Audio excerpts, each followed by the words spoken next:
Over 40 million Americans suffer from one of them. 18% of Americans currently have one, but only 1/3 of adults with one receive treatment. They are the most common mental illness in the United States. These statistics are from the National Institute for Mental Health. 2 years ago, I didn't know these statistics, and I didn't even know what an anxiety disorder was.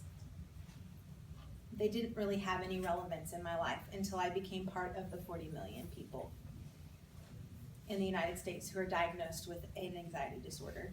In 2005, I was diagnosed with general anxiety disorder and borderline post-traumatic stress disorder.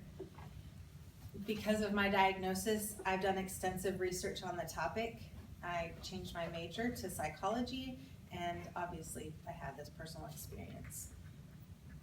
My goal in sharing this with you today is that I believe it's important to tear down the negative stigmas attached to mental health disorders, and I believe that begins with education. It's my hope that in educating you on the topic of anxiety disorders, that it'll give you greater empathy for anyone who you know who might have one. Tonight I'm going to share with you to talk about anxiety disorders, what they are, what causes them, and how to treat them. First of all, what are they? Dr. Simon Harvey, Associate Professor of Medicine for Harvard University, who is writing for the University of Maryland Medical Center, defines anxiety as excessive or inappropriate state of arousal characterized by feelings of apprehension, uncertainty, or fear. For most people, an anxious feeling is caused by some kind of stimulus in their environment. For example, you might have anxiety or anxious feelings about giving a speech. However, for people with the anxiety disorders, a lot of those feelings are stimulated by the brain and not actually caused by something in your environment.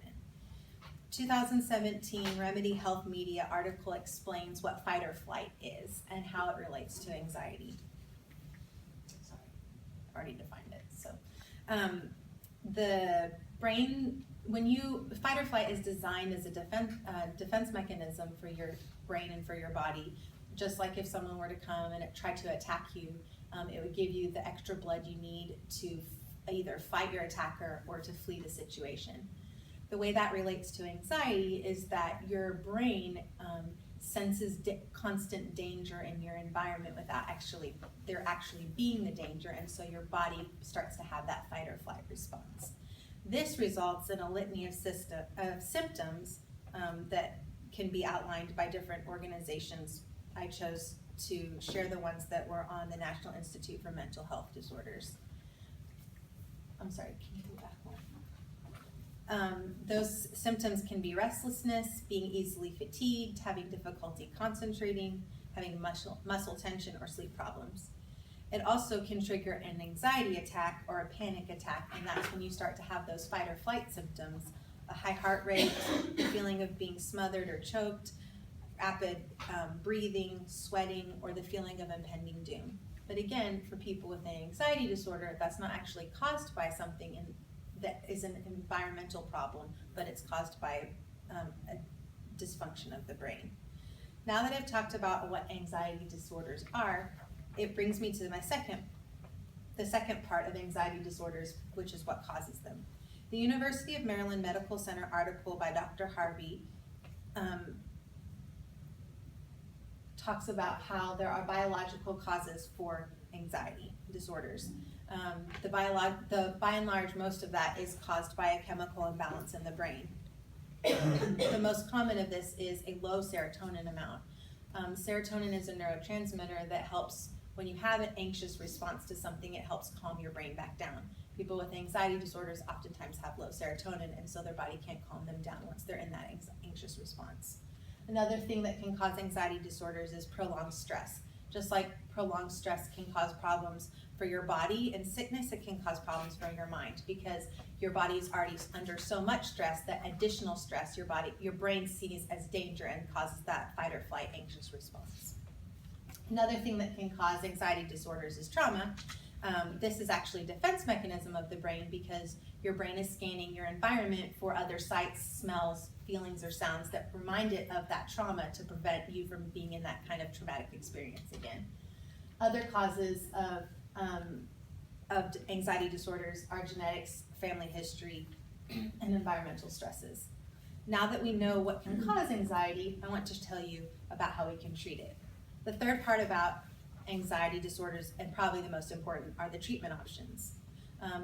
The World Health Organization article from 2007 explains that the type of anxiety you have will determine your treatment. For example, there are different types of anxiety disorders such as generalized anxiety disorder, panic disorders, social anxiety, and sometimes people lump in OCD or post-traumatic stress disorder. Most psychologists have different opinions on the types of treatment, but all agree that a multivariate approach is best, which is where you're having different types of approaches to the treatment. The National Institute for Mental Health lists several different types of treatment that are also very prevalent in any type of document you would look for treatments for anxiety disorders. The first is psychotherapy. Which is having a therapist to talk about your feelings and to have a plan for treatment. This also can include cognitive behavioral treatments, which are helping to retrain those pathways in the brain that might be focused on those danger responses. Another very common one is medication. The most common medications for anxiety disorders are anti-anxiety medications and also SSRIs, which are selective serotonin reuptake inhibitors, which is addressing that problem of having a low serotonin amount in your brain, and it's giving your brain the extra serotonin it needs to help achieve that balance again. You can also do exposure therapy and stress management, such as yoga and meditation. Depending on the severity of your case, most treatment options are very beneficial and can help you achieve a healthy lifestyle again. In closing, we've talked about anxiety disorders, what they are, what causes them, and how to treat them.